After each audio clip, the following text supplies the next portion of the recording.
तरुणांच्या प्रश्नांबद्दल बोललो किंवा जनरल, MPSC ला वयाचं बंधन असावं असं वाटतंय, म्हणजे आहेच तसं ते, पण अजून ते कमी करावं. 100% कमी किती अटेम्प्ट करावेत काय असं? मला वाटतं हे सगळं कमी करणं गरजेचं आहे, कारण स्पर्धा परीक्षांच्या नादामध्ये आज पुण्यामध्ये आपण मुलं पाहतो की कशा परिस्थितीत राहत आहेत.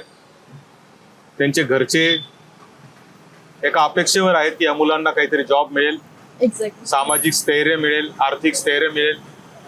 1% मुलांना नोकरी लागते, 99% लागत नाही.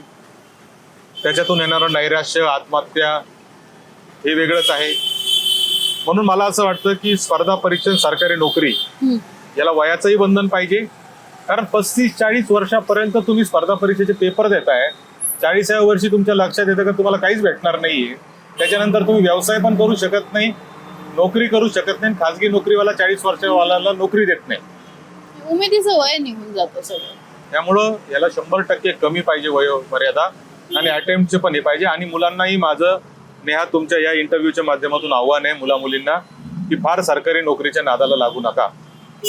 तुम्हाला वाटतंय सरकारी नोकरी पाहिजे, तिचा 2-3-4 अटेम्प्ट प्रयत्न करा, 2 वर्ष त्याच्यासाठी द्या.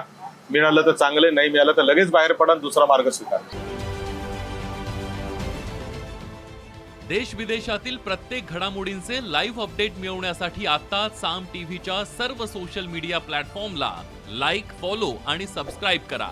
तसंच सर्व नोटिफिकेशनसाठी बेल आयकॉन प्रेस करायला विसरू नका.